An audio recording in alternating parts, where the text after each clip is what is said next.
So season 2 of Tekken 8 has been out for 2 weeks now, give or take.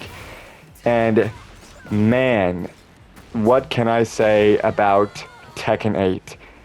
That, well, hasn't already been said. I'll tell you this though. I don't hate Tekken 8 as it is now. I do prefer season 1, definitely. But I don't hate this current season. But this particular update is so fascinating to me because I don't think I've ever seen a balance update be so poorly received by the community. This is not even divisive, that's not even the proper word, because there have been some quite controversial balance updates in fighting games in the past. This update has been exceptionally, overwhelmingly negatively received by the community. And it's an interesting thing because I don't think I've ever seen a response like this. A lot of people absolutely hate Tekken 8 right now. Do you see how much damage that Asuka combo does? Even with the wall break, like look at that. She can also get that much damage standing as well. It's pretty insane. The damage output is crazy right now. Granted, Asuka's always had really good damage, especially when she gets a wall splat, but man, it's really exceptionally high right now. There are even some unintended features in the game right now, and like some bugs. Like for example, Paul's Hammer of the Gods, which is hold it's forward 1+2, but you have to hold the command. It's a guaranteed follow-up on block, which is not intended. And Jack 8's jab elbow in to make some noise, which is 2-1 up forward 1+2. If it's blocked, the third hit is uninterruptible, and those are unintended features. So Bandai Namco will be issuing an emergency patch for Tekken 8, and by emergency patch, they mean we'll fix it in about 3 weeks, sorry. Also, this patch note says that they will be very carefully collecting and evaluating feedback from the community and address issues as needed. And I do think that this game will receive a major update probably after the next major tournament, so maybe late April, May, perhaps. I do think that eventually, maybe a month or two, that this game will be in a much, much better position. It's just right now the balancing is just so strange. And I've noticed some characters like Jack 8 can just apply an unreasonably high amount of pressure. It even gets to the point where a lot of high-level players are just going back to like Tekken 7, which, to be fair, I go back to Tekken 7 sometimes just because I miss that game a lot. I have a lot of really cherished memories with that game. But despite the fact that a lot of players really do not like this update, I've seen a lot of people also say that they're having a lot of fun and that this is the best Tekken 8 has ever been.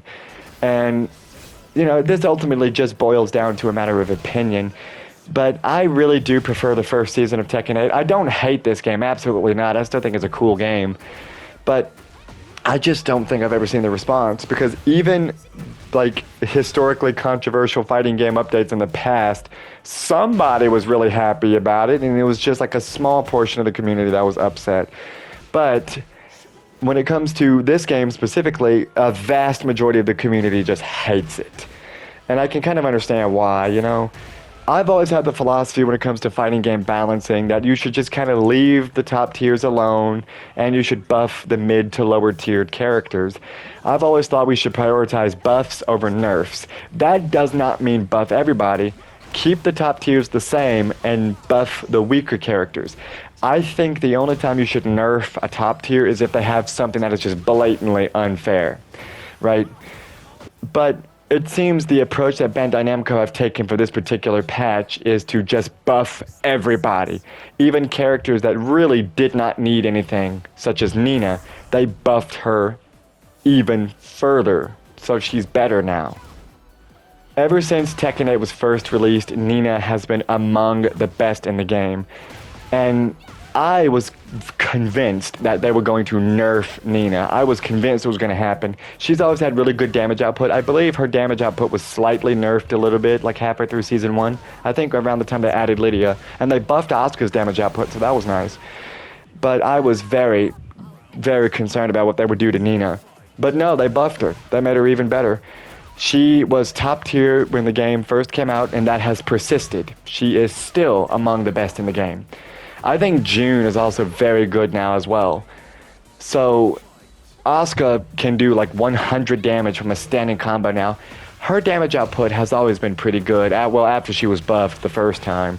But now it's just, her damage output is ludicrous now. She can do standing combos and get 100. It's pretty crazy. Not even wall splats. You don't even need that, right? Just go to heat and boom, you get up to 100 on fairly simple combos. Also, if you break a throw, you take chip damage for it. I don't know who thought that was a good idea. I cannot fathom who suggested that. I think that is such a strange change, and apparently it will be reverted in the next update. Maybe not the emergency patch, but the next one after that. Which, why did they think that was a good idea? I mean, a lot of characters in this game can do unreasonably high amounts of chip damage, like Anna.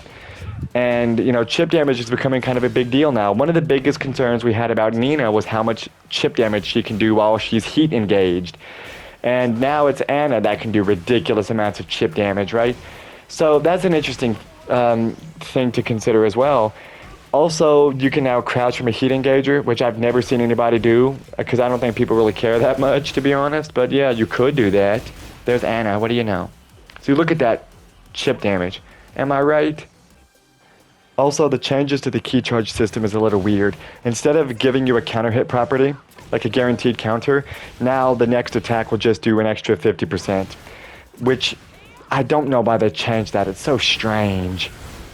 But I will say that Anna Williams is a really cool character. I'm glad that Anna's back in the game because Anna was on the top of my list. She's up there with like Christy in terms of characters I want to see in Tekken 8. But I don't know if Christy will show up. I hope so.